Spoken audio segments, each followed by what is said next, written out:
அன்பார்ந்த மாணவர்களே, தரம் 11 உள்ள கணித பாடத்தில் உள்ள சதவீதம் எனும் பாடத்தை நாம் இங்கு கற்க உள்ளோம்.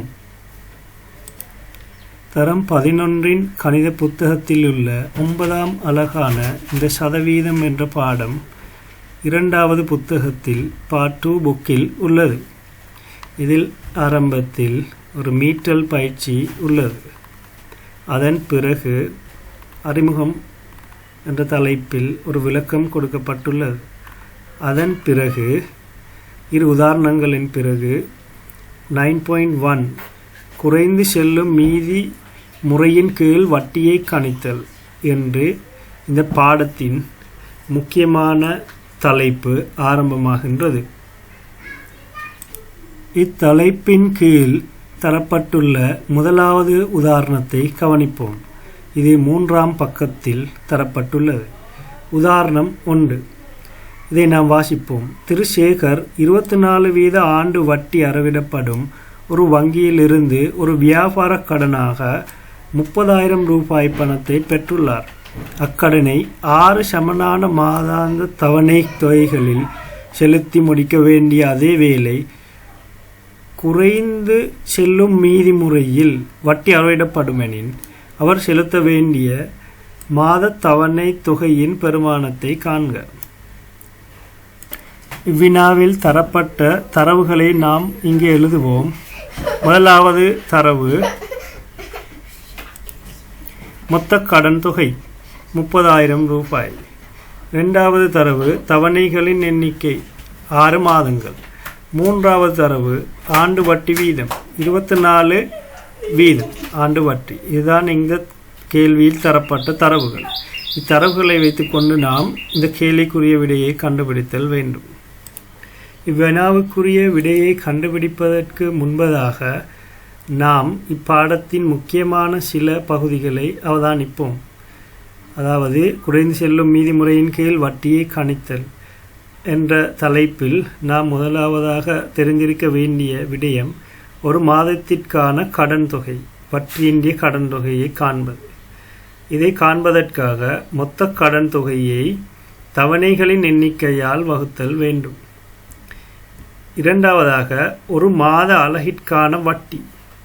ஒரு மாத அலகிற்கான வட்டியை காண்பதற்காக ஆண்டு வட்டி வீதம் வகுத்தல் 100 தர 1/12 தர ஒரு மாதத்திற்கான கடன் தொகை.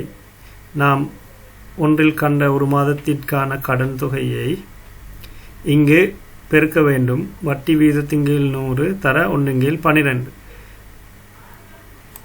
மூன்றாவதாக மாத அலகுகளின் எண்ணிக்கை, அதாவது எண் சக 1/2. இதை நாம் கணக்கு செய்யும்போது மாணவர்கள் அறிந்து கொள்வார்கள். அதாவது 6 மாதமாக இருந்தால் 6 தர 7 கீழ் 2. இதுதான் மாத அலகுகளின் எண்ணிக்கை. மூன்றாவதாக மாணவர்கள் தெரிந்திருக்க வேண்டிய விடயம். நான்காவதாக தெரிந்திருக்க வேண்டிய விடயம் மொத்த வட்டி. மொத்த வட்டி என்றால் ஒரு மாத அலகிற்கான வட்டி தர மாத அலகுகளின் எண்ணிக்கை. இங்கு மூன்றாவது மாத அலகுகளின் எண்ணிக்கை, ஒரு மாத அலகிற்கான வட்டி இரண்டாவது, அதாவது இரண்டாவது விடையையும் மூன்றாவது விடையையும் பெருக்கி மொத்த வட்டியை காணலாம். ஐந்தாவதாக சமனான மாதாந்த தவணை தொகை. இதுதான் இறுதியாக நம்மிடம் கேட்கப்படுகின்ற வினா. இதற்காக மொத்த கடன் தொகை சக மொத்த வட்டி இந்த இரண்டையும் கூட்டி நாம் இவற்றை தவணைகளின் எண்ணிக்கையால் வகுத்தல் வேண்டும். அதாவது மொத்த கடன் தொகை ஆரம்பத்தில் தரப்பட்டுள்ளது. மொத்த வட்டி நாம் 4ஆவதாக கண்டது. 4ஆவதாக கண்ட விடையே மொத்த கடன் தொகையோடு கூட்டி தவணைகளின் எண்ணிக்கையால் வகுத்தால் வரக்கூடியதான் சமனான மாதாந்த தவணை தொகை ஆகும். இப்பொழுது நாம் தரப்பட்ட வினாவிற்குரிய விடையை கண்டுபிடிப்போம். தரப்பட்ட வினாவில் உள்ள தரவுகள் மொத்த கடன் தொகை 30,000, தவணைகளின் எண்ணிக்கை 6 மாதங்கள், ஆண்டு வட்டி வீதம் 24 வீதம். அப்போ இவ்வாறு தரவுகள் தரப்பட்டுள்ளன. இதன் அடிப்படையில் நாம் முதலாவதாக கண்டுபிடிக்க வேண்டியது ஒரு மாதத்திற்கான கடன் தொகை. அதாவது இந்த வினாவில் கேட்கப்பட்ட கேள்விகளை வாசிப்போம். இவ்வினாவில் கேட்கப்பட்டது சமமான மாதாந்த தவணை தொகை ஆகும். ஒரு தவணைக்குரிய தொகை என்ன என்பதுதான் கேள்வி. அதாவது 5வது பகுதி. இந்த 5வது பகுதிக்கு விடையை நாம் பெற வேண்டுமாக இருந்தால் 4வது பகுதி, 3வது பகுதி, 2வது பகுதி, 1வது பகுதி என்ற எல்லா பகுதிகளுக்கும் விடை அளித்தல் அவசியமாகும். ஆகவே நாம் இப்பொழுது 1வது பகுதிக்குரிய விடையை பார்ப்போம். ஒரு மாதத்திற்கான கடன் தொகை தரப்பட்ட செலுத்தப்பட வேண்டிய மொத்த கடன் தொகை 30,000. அதை செலுத்த வேண்டிய தவணைகள் 6 மாதங்கள். ஒவ்வொரு மாதமும் செலுத்த வேண்டும். ஆகவே ஒரு மாதத்திற்கான தொகையை காண்பதாக இருந்தால் 6 மாதத்துக்கும் 30,000 இருந்தால் ஒரு மாதத்திற்கு உரிய தொகை 30,000 நாம் இங்கு 6ஆல் வகுத்தல் வேண்டும். 30ஐ 6ஆல் வகுத்தால் 5,000 ரூபாய் நாம் ஒவ்வொரு மாதமும் செலுத்த வேண்டும். அதுதான் அந்த கேள்விக்குரிய விடை. 2வது கேள்வியை நாம் பார்ப்போம். 2வதாக நாம் விடையளிக்க வேண்டியது ஒரு மாத அலகிற்கான வட்டி. இதை காண்பதற்காக ஆண்டு வட்டி வீதம் 24 என்று தரப்பட்டுள்ளது. இந்த 24ஐ நாம் பயன்படுத்த வேண்டும். அதாவது 5,000 என்ற விடைக்கு பிறகு இந்த ஆண்டு வட்டி வீதம் 24 இங்கே வினாவில் தரப்பட்டுள்ளது. இந்த 24 கீழ் 100 தர 1 கீழ் 12 தர நாம் 1வது பகுதியில் கண்ட விடை 5,000 ரூபாய். இந்த 5,000 ரூபாயை இங்கு நாம் 1வது விடையிலிருந்து பெற்றுக்கொண்டோம். இங்கு 100ஐயும் 5,000த்தில் உள்ள 2 பூஜ்ஜியங்களையும் வெட்டலாம். இப்போது 50, 12ஐயும் 24ஐயும் சுருக்கலாம். 24இல் 12 2 முறை 50 தர 2, அதாவது 100 ரூபாய். 2வது பகுதி ஒரு மாத அலகிற்கான வட்டி 100 ரூபாய் ஆகும். 3வது பகுதி மாத அலகுகளின் எண்ணிக்கை. 3வதாக மொத்தமாக 6 மாதங்களில் செலுத்த வேண்டும். ஆகவே இங்கு 6 தர சக 6ஓடு கூட்டினா 7, 6 தர 7 2, 6 42, 42 2ஆல் வகுத்தோமையானால் 21 மாத அலகுகள். அதாவது ஒரு மாத அலகிற்கான வட்டி 100 ரூபாய், மாத அலகுகளின் எண்ணிக்கை. இவ்விரு வினாக்களையும் பயன்படுத்தித்தான் நாம் மொத்த வட்டியை காண வேண்டும். மொத்த வட்டி ஒரு மாத அலகிற்கான வட்டி தர மாத அலகுகளின் எண்ணிக்கை. நாம் இங்கே முதலில் கண்டதை போல் 100 தர 21 ஆகும். தற்பொழுது மொத்த வட்டியை காணலாம். மொத்த வட்டியை காண்பதற்கு ஒரு மாத அலகிற்கான வட்டியை மாத அலகுகளின் எண்ணிக்கையால் பெருக்க வேண்டும். ஒரு மாதத்துக்கான வட்டி 100 ரூபாய், மாத அலகுகளின் எண்ணிக்கை 21. ஆகவே இங்கு 2,100 ரூபாய். அதாவது மொத்த வட்டி 2,100 ரூபாய். அடுத்ததாக சமனான மாதாந்த தவணை தொகை. அதாவது ஒவ்வொரு மாதமும் செலுத்த வேண்டிய தவணை தொகை. இதை காண்பதற்காக மொத்த கடன் தொகையையும் மொத்த வட்டியையும் கூட்டி தவணைகளின் எண்ணிக்கையால் வகுத்தல் வேண்டும். அதாவது இங்கு மொத்த கடன் தொகை 30,000 ரூபாய், மொத்த வட்டி 21,000 ரூபாய், தவணைகள் 6 மாத தவணைகள். ஆகவே இங்கே எமக்கு இவ்வாறு இவற்றை காட்ட முடியும். 2,100 ரூபாயை 30,000 ஏற்கனவே தரப்பட்ட தரவுகளிலிருந்து பெறப்பட்டவை. இதற்குரிய விடை 32,100 ரூபாவை 6ஆல் வகுத்தால் பெறும் பெருமானம். அதை வகுத்தோமையானால் 5,350 ரூபாய். இதுதான் ஒரு தவணைக்குரிய பெருமானம். இப்பெருமானத்தை காண்பதற்காகத்தான் 5 படிமுறைகளையும் செய்துதான் இந்த விடையை பெறல் வேண்டும். மாணவர்களுக்கு தற்பொழுது ஒரு சந்தேகம் வரலாம். ஏன் வட்டி இந்த முறையில் கண்டுபிடிக்கப்பட்டது? உதாரணமாக ஒரு மாதத்திற்கான கடன் தொகை 5,000 ரூபாய். அந்த நேரத்தில் இங்கு 2 பெருமானங்கள் காணப்பட்டுள்ளன. ஒரு மாத அலகிற்கான வட்டி, மாத அலகுகளின் எண்ணிக்கை. ஒரு மாத அலகுக்கான வட்டி 100 ரூபாய், மாத அலகுகளின் எண்ணிக்கை 21. ஆகவே மொத்த வட்டி 100 தர 21, 2,100. இந்த விடை பெறப்பட்டதன் நோக்கம் என்ன? ஏன் இவ்வாறு பெறப்பட்டது? இப்படி இல்லாவிட்டால் வேறு முறையில் இதை பெற்றிருக்கலாமா என்ற சந்தேகம் மாணவர்களுக்கு எழலாம். உதாரணமாக இந்த வினாவில் தரப்பட்டுள்ள படி 24% ஆண்டு வட்டி அறவிடப்படுகின்றது. அதே நேரம் 6 மாதத்தில் செலுத்தப்படுகின்றது கடன் தொகை. அதாவது 6 மாதங்களாக செலுத்தப்படுகின்றது. உதாரணமாக ஒரு மாணவன் இவ்வாறு நினைக்கலாம், 100க்கு 24 இருந்தால் 30,000க்கு எவ்வளவு என்று வட்டியை பார்க்கலாம். இப்படி பார்த்தீங்கன்னா 100க்கு 24 தர 30 என்று 7,200 ரூபா வரும். இப்போ 6 மாதம் என்றால் அது அரைவாசி வட்டி என்று எளிய வட்டி முறையில் பார்த்தால் அதன் அரைவாசி 3,600 ரூபா வரும். அப்போ 3,600 மொத்த வட்டி 30,000. அப்போ மொத்தமாக செலுத்த வேண்டியது 30,000 3,600 எல்லா அது ரெண்டையும் நமக்கு உரிய காலம்.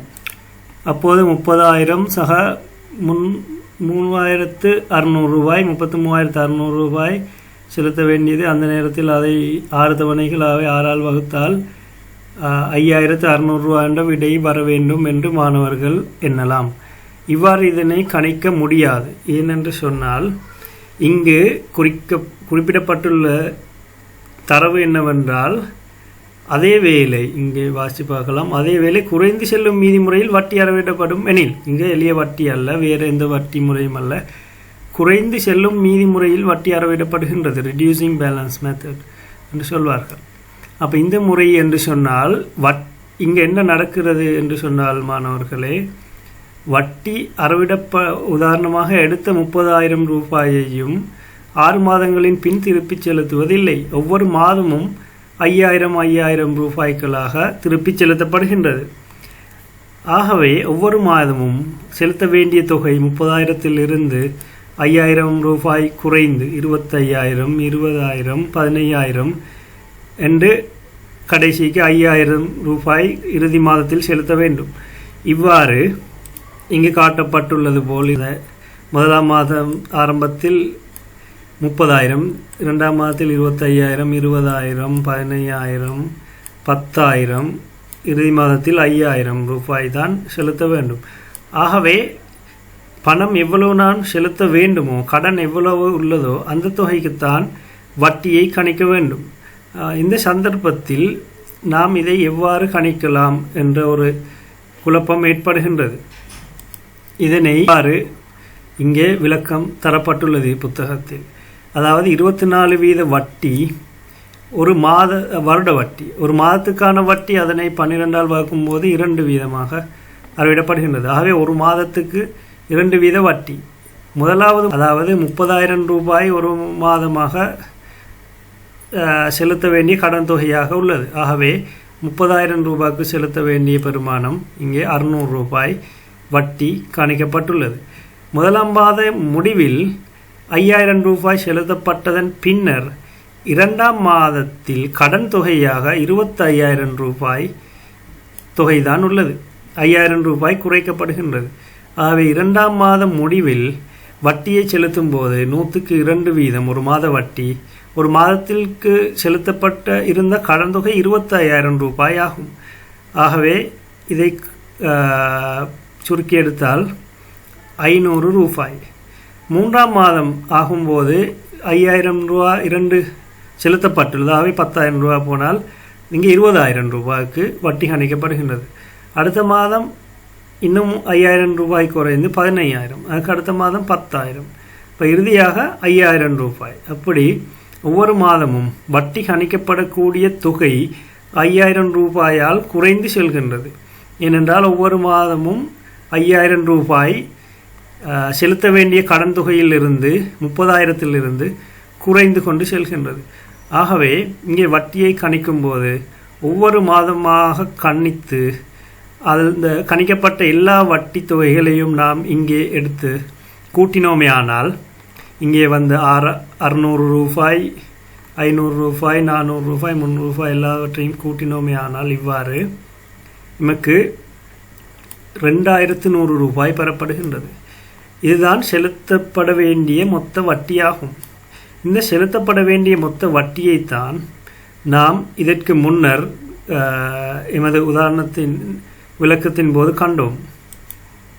இங்கே செலுத்த வேண்டிய மொத்த வட்டியானது 100 தர 21 2,100 ரூபா பெறப்பட்டுள்ளது. இந்த 100ஐயும் 21ஐயும் தான் நாங்கள் இங்கு இரண்டாவது பகுதியிலேயும் மூன்றாவது பகுதியிலேயும் கண்டோம். இரண்டாவது பகுதியில் 100 ரூபாய் பெறப்பட்டுள்ளது. அது ஒரு மாத அலகிற்கான வட்டி, அதாவது 5000 ரூபாய்க்கு ஒரு மாதத்திற்கு செலுத்த வேண்டிய வட்டி. அதே நேரத்தில் மாத அலகுகளின் எண்ணிக்கை 21 மாத அலகுகள் என்பது தான் புதிதாக உள்ள ஒரு விடயம் நமக்கு. அதாவது 21 மாத அலகு 100 ரூபாயின் தொகைகள் 21 செலுத்தப்பட வேண்டியுள்ளது. இதைத்தான் மாணவர்கள் இங்கே விளங்கிக் கொள்ள வேண்டும். இந்த 21ஐ பெறுவதற்காகத்தான் கணித செயற்பாடு, அதாவது 6 சகா 5 சகா என்று குறைந்து செல்லக்கூடிய இலக்கங்களை கூட்டும் போது இந்த சமன்பாட்டை பயன்படுத்துகிறோம். என் சகா 1/2, அதாவது 6 மாதம் என்றால் 6 தர 7/2, அதாவது 10 மாதம் என்றால் 10 தர 11/2, 15 மாதம் என்றால் 15 தர 16/2. அவ்வாறாக எமக்கு மாத அலகுகள் எண்ணிக்கையை கண்டுபிடிக்கலாம். இவ்விரண்டையும் கண்டோமேயானால் அவற்றை பெருக்குவதன் மூலம் இங்கே காட்டப்பட்டுள்ளதை போல் இலகுவான முறையில் எமக்கு மொத்த வட்டியை பெற்றுக்கொள்ளலாம். இவ்வாறு மொத்த வட்டியை கண்டுபிடித்ததன் பின்னர் உள்ள பகுதி சாதாரணமான விடயம். மாணவர்களுக்கு இதை விளங்கிக் கொள்ளலாம். செலுத்த வேண்டிய கடன் தொகை தெரியும், செலுத்த வேண்டிய மொத்த வட்டி தெரியும். அவை இரண்டையும் கூட்டி எத்தனை தவணைகளில் செலுத்த வேண்டுமோ அத்தனை தவணைகளின் எண்ணிக்கையால் வகுத்து ஒரு தவணைக்குரிய பெருமானத்தை எமக்கு பெற்றுக்கொள்ளலாம். ஆகவே மாணவர்கள் மொத்த வட்டியை காணும் போது ஒரு மாத அலகிற்கான வட்டி தொகையையும் மாத அலகுகள் எண்ணிக்கையும் இவ்வாறு நேரடியாக கண்டு அவர் இரண்டையும் பெருக்கி மொத்த வட்டியை காணலாம். வேறு புத்தகத்தில் உள்ள உதாரணத்தில் விளங்கப்படுத்தப்பட்டுள்ள நீண்ட படிமுறையில் செய்ய வேண்டிய அவசியம் இல்லை. அது மாணவர்கள் பாடத்தை விளங்கிக் கொள்வதற்காக விளக்கப்பட்டுள்ள ஒரு பகுதியாகும். இதை நாம் புத்தகத்தில் உள்ள இரண்டாவது உதாரணத்தின் மூலம் விளங்கிக் கொள்ளலாம். நாம் இப்போது புத்தகத்தில் உள்ள இரண்டாவது உதாரணத்தை கவனிப்போம். இது 6ஆம் பக்கத்தில் தரப்பட்டுள்ளது. இந்த வினாவை வாசித்து, இது சற்று வித்தியாசமான ஒரு கேள்வி. உடன்காசுக்கு 20000 ரூபாய் உள்ள ஒரு தொலைக்காட்சி ஒன்றை தொடக்கத்தில் 7000 ரூபாயையும் மீதியை ஓராண்டில் சமனான மாத தவணை தொகைகளின் மூலம் செலுத்தி பெறலாம். கடனுக்கு குறைந்து செல்லும் மீதி முறையின் கீழ் 18% செலுத்த வேண்டிய ஆண்டு வட்டி அளவிடப்படுமெனின் ஒரு மாத தவணை தொகையை கணிக்க. நாம் இதனை கண்டுகொள்வதற்கு முதலில் இந்த கேள்வியை நாம் விளங்கிக் கொள்வோம். மாணவர்களுக்கு இந்த கேள்வி ஒரு புதிய கேள்வியாக இருக்கும். இந்த பாடத்தை ஆரம்பத்தில் கற்கும் மாணவர்களுக்கு இங்கே கடன் தொகையாக ஒன்றை பெறுவதில்லை. அதற்கு மாறாக உடன்காசுக்கு 25000 உள்ள ஒரு தொலைக்காட்சி பற்றி, உதாரணமாக நாம் ஒரு தொலைக்காட்சி பற்றி வாங்க போகும்போது கடையில் இவ்வாறு சொல்வார்கள். முதலில் நமக்கு 25000 ரூபாயையும் கொடுத்து விட்டு தொலைக்காட்சி பற்றியே வாங்கி கொண்டு வரலாம். அவ்வாறு வசதி இல்லாதவர்களுக்கு முதலிலே 25000 ரூபாய் செலுத்த முடியாவிட்டால் அவர்கள் இதனை மாதாந்த தவணை தொகை, அதாவது இன்ஸ்டால்மெண்ட் இல் பெற்றுக்கொள்ளலாம் என்று கூறுவார்கள். அதாவது 25000 முதலில் கட்டுவதற்கு கொடுக்க முடியாதவர்கள் 7000 ரூபாயை முதலில் செலுத்தலாம். அப்படி 7000 ரூபாயை செலுத்தியதன் பின்னர் தொலைக்காட்சியின் பெருமானம் அதாவது பெறுமதி 25000 ரூபாய், 7000 ரூபாய் செலுத்தப்பட்டுள்ளது. ஆகவே 25000 7000 ரூபாயை கழித்தோமையானால் 18000 ரூபாய் நாம் கடனாக செலுத்த வேண்டும். இந்த 18000 ரூபாயைத்தான் அவர்கள் இங்கே சொல்கின்றார்கள் ஓர் ஆண்டில், அதாவது ஓராண்டில் என்றால் 12 மாதங்கள், அப்போ 12 தவணைகளில் செலுத்தலாம். அப்போ இந்த 18000ஐயும் செலுத்தக்கூடிய தவணைகள் எண்ணிக்கை 12 மாதங்கள். ஆகவே 18000ஐயும் நாம் 12ஆல் வகுத்தோமையானால் ஒரு மாதத்தில் செலுத்த வேண்டிய கடன் பகுதியை காணலாம். அதாவது வட்டி இல்லாமல் நாம் இங்கே 1500 ரூபாய் கடன் தொகையாக செலுத்த வேண்டும். இவ்வாறு 1500 ரூபாய் கடன் தொகையாக செலுத்தும் போது அதுக்குரிய வட்டியை நாம் கண்டுபிடிக்க வேண்டும். முதலில் நாம் ஏற்கனவே இங்கே பார்த்தது போல் ஒரு மாத அலகு ஒன்றிற்கான வட்டி, இந்த முறையில் நாம் வட்டியை இங்கு காண வேண்டும். அதாவது 1500 ரூபாய்க்கு வட்டியை காண வேண்டும். அந்த ஆரம்பத்தில் செய்த கணக்கு 5000 ரூபாய். இங்கே ஆரம்பத்தில் 24 வீத வட்டி, இங்கே 18 வீத வட்டி. 18 தர 1/12. இந்த 1/12 என்றது எல்லா கேள்விக்கும் வரும். ஏனென்று சொன்னால் ஒரு வருட வட்டி தான் இங்கே தரப்பட்டுள்ளது.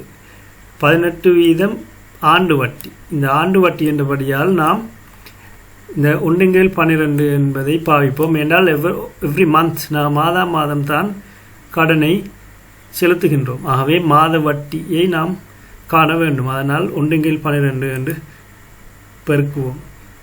இதனை நாம் சுருக்கினோமே ஆனால், பூச்சியங்கள் இரண்டையும் வெட்டி சுருக்கினோமே ஆனால், ஒரு மாத அலகுக்குரிய வட்டி 22 ரூபாய் 50 ஆனால் எங்களுக்கு தெரியும் 12 மாதங்கள். ஆகவே 12 தர 13/2.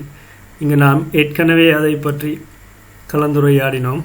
6 மாதங்கள் என்று 6 தர 7/2. ஆகவே 12 மாதங்களாக இருந்தால் 12 தர 13. 13/2 6 12 சுருக்கினால் 12 2 சுருக்கினால் 6 முறை. ஆகவே 78 மாத அலகுகள். இங்கே வந்த மாத அலகுகள் 21 தர 100 வந்தது. இங்கே வரப்போகுது இப்போ 22.5. நாங்கள் அங்கே கண்ட தொகைக்கு பதிலாக, அதாவது இங்கே கண்ட தொகை 100 ரூபாய். 100 ரூபாய்க்கு பதிலாகத்தான் 22.5 தர 78. மாணவர்கள் தசம இலக்கங்களை பெருக்கல் என்ற பாதை நன்றாக தெரிந்திருக்க வேண்டும். இதனை நாம் பெருக்கி விடை எடுத்தோமே ஆனால் 1755 ரூபாய். அதாவது செலுத்த வேண்டிய மொத்த வட்டியை நாம் கண்டதன் பிறகு எமக்கு தெரியும் செலுத்த வேண்டிய மொத்த பணம் ஆரம்பத்தில் 18,000. அதாவது இங்கே நாம் 7,000 ரூபாயை இதில் சம்பந்தப்படுத்துவதில்லை. ஏனென்றால் 7,000 ரூபாய் ஆரம்பத்திலே கொடுக்கப்பட்டது. ஆகவே செலுத்த வேண்டிய கடன் மீதியாக உள்ள தொகை 18,000. அதோடு இந்த 1755 ரூபாய் கூட்டி வரக்கூடிய 19,755 ரூபாய். இதை நாம் செலுத்த வேண்டியது 12 மாதங்களில். ஆகவே இதனை 12ஆல் வகுக்கும்போது வரக்கூடிய விடை 1646 ரூபாய் 25. இவ்வாறு மாணவர்கள் உதாரணம் 1 உதாரணம் 2 ஆகியவற்றை விளங்கி கொண்டிருப்பீர்கள் என்று நினைக்கின்றேன். இங்கே நாம் கணிப்பது ஒரு மாத தவணைக்குரிய தொகை. இதனை கணிக்கும் போது இதன் சுருக்கத்தை நான் மாணவர்களுக்கு மீண்டும் ஞாபகப்படுத்துகின்றேன். நாம் ஒரு மாதத்துக்கான கடன் தொகையை காண வேண்டும். அதன் பின் ஒரு மாத அலகுக்கான வட்டியை காண வேண்டும். அதன் பின் மாத அலகுகளின் எண்ணிக்கையை காண வேண்டும். மாத அலகின் எண்ணிக்கையையும் ஒரு மாத அலகுக்கான வட்டியையும் கண்டதன் பின்னால் அவை இரண்டையும் பெருக்கினால் நமக்கு மொத்த வட்டியை காணலாம். மொத்த வட்டியை கண்டதன் பின் அதோடு செலுத்த வேண்டிய ஆரம்ப கடன் தொகையையும் கூட்டி எத்தனை மாதங்களில் எத்தனை தவணைகள் உள்ளதோ அதனால் வகுத்தால் நமக்கு ஒரு தவணைக்குரிய பெருமானத்தை இவ்வாறு பெற்றுக்கொள்ளலாம்.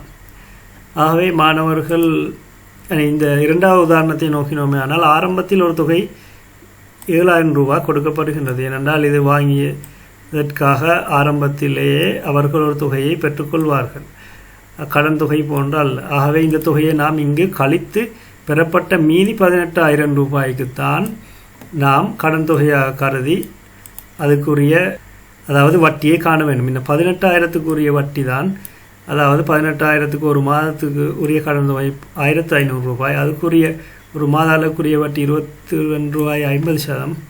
22 ரூபாய் 50 78 முறை கட்டப்படல் வேண்டும். ஆகவே 1,755 ரூபாய் மொத்தமாக வட்டி செலுத்தப்படுகின்றது. அதோடு 18,000 கூட்டினோமே ஆனால் 19,755 ரூபாய் மொத்தமாக செலுத்தப்படுகின்றது. ஆகவே ஒரு மாத தவணைக்குரிய தொகை ஒரு இன்ஸ்டால்மெண்ட் 1,646 ரூபாய் 25. இந்த தொகையை ஒவ்வொரு மாதம் கட்டி இறுதியில் இந்த கடன் தொகை மொத்தமாக முழுமை பெறுகின்றது. இவ்வாறு ஆன கேள்விகள் பாஸ் பேப்பர்ஸ் கேள்விகள் இருக்குது, அதையும் செய்ய வேண்டும். மாணவர்களுக்கு இப்போது நாம் மாணவர்களுக்கு ஒரு பயிற்சியை வழங்க உள்ளோம். இங்கே உதாரணம் 3 தரப்பட்டுள்ளது. இது சற்று வித்தியாசமானது. இதனுடைய விளக்கத்தை நாம் பிறகு கவனிப்போம். இந்த இரு உதாரணங்களும் மாணவர்கள் விளங்கி கொண்டீர்களே ஆனால் இந்த பயிற்சியில் உள்ள வினாவை செய்வது மிகவும் இலகுவாக இருக்கும். 9.1 பயிற்சி. முதலாவது கேள்வி, ரேவதி, இங்கே 12 வீத ஆண்டு வட்டி 50,000 ரூபாய் இங்கு கடனாக பெறப்படுகின்றது. 10 மாதங்கள், மாதங்கள் எண்ணிக்கை 10 தவணைகள். அப்போ இதில் பகுதியாக வினாக்கள் கேட்கப்பட்டுள்ளது. ஒரு மாத கடன் தொகுதி, ஒரு மாதத்தில் செலுத்த வேண்டிய வட்டி, மாத அலகுகளுடைய எண்ணிக்கை, செலுத்த வேண்டிய மொத்த வட்டி, அதன்பின் ஒரு மாத தவணைக்குரிய தொகை. படிப்படியாக வினாக்கள் இங்கே கேட்கப்பட்டுள்ளன. 4, 5 இங்கே 5வது பகுதி. இந்த முதலாவது கேள்விக்குரிய விடையையும் 2வது கேள்வியை இப்போது செய்ய வேண்டாம். 3வது கேள்விக்குரிய விடை 35,000 ரூபாய் பெருமையுள்ள ஒரு சாப்பாட்டு மேசை. முதலில் 5,000 ரூபாய் செலுத்தி, அதாவது நாம் 2வது உதாரணத்தில் பார்த்ததை போல் 35,000 5,000 கழிச்சா 30,000 தான் கடன் தொகை. இதை 15 சமமான மாதங்களில் செலுத்த வேண்டும். 18 வீத ஆண்டு வட்டி. அப்போ இவ்வாறான அடிப்படையான தரவுகள் தரப்பட்டுள்ளன.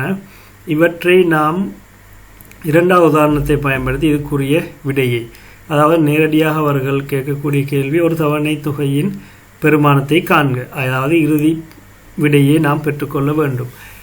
இவ்விரு வினாக்களுக்கும் முதலாவதுக்கும் 3வதுக்கும், அதாவது 9.1 எக்ஸசைஸ் 9.1 வரக்கூடிய இவ்விரு வினாக்களுக்கும் மாணவர்கள் விடையை யூடியூப்பில் உள்ள கமெண்ட் பகுதியில் 1 என்று போட்டு இதுக்குரிய இறுதி விடையை தந்தால் போதுமானது. ஒரு மாத தவணைக்குரிய தொகை. அப்போ 1 என்று போட்டு அதுக்குரிய விடை என்னன்னு சொல்லி கமெண்டில் அனுப்பவும். 3வது வினாக்குரிய விடை, அதாவது இறுதி விடை, இங்கே ஒரு கேள்விதான். இறுதி பகுதிக்குரிய விடை, தவணை பெருமானம் எவ்வளவு என்று கமெண்டில் அனுப்பவும். மாணவர்களுக்கு அதுக்குரிய ரிப்ளை மூலம் பதில்களை, சரியான விடைகளை செக் பண்ணி. மற்றபடி இங்கே உதாரணம் 3 தரப்பட்டுள்ளது. உதாரணம் 3ஐ கவனித்தால் இங்கே எமக்கு ஒரு தவணைக்குரிய தொகை தரப்பட்டுள்ளது. இங்கே கேட்கக்கூடிய கேள்வி அறிவித்தல் 1 தரப்பட்டுள்ளது. இங்கே என்ன ஆண்டு வட்டி சதவீதம் என்பதுதான் இங்கே வினாவாக கேட்கப்பட்டுள்ளது. ஆகவே இங்கு விடை பெறப்பட்டுள்ளது. இந்த கேள்வி எவ்வாறு செய்வோம் என்று நாம் அடுத்து வரக்கூடிய வீடியோவில் பார்ப்போம். எல்லாவற்றையும் ஒரே அடியாக செய்வோமே ஆனால் நமக்கு சில மாணவர்களுக்கு சற்று கடினமாக இருக்கும் இதனை சரியான முறையிலே விளங்கிக் கொள்வதற்கு. ஆகவே நாம் முதலாவது பகுதி, அதாவது ஒரு இன்ஸ்டால்மெண்ட்டை எப்படி காண்பது, ஒரு மாதத்துக்குரிய மந்த்லி இன்ஸ்டால்மெண்ட்டை எவ்வாறு காண்பது, தவணை தொகை எவ்வாறு காண்பது என்பதை அறிந்துள்ளோம். அதற்குரிய பயிற்சியை செய்துவிட்டு 1வது 3வது ஆகிய 2 வினாக்களையும் செய்துவிட்டு அதன் பின்னர் நாம் அடுத்த பகுதியை பார்ப்போம். மீண்டும் நாம் அடுத்த பகுதியில் சந்திப்போம்.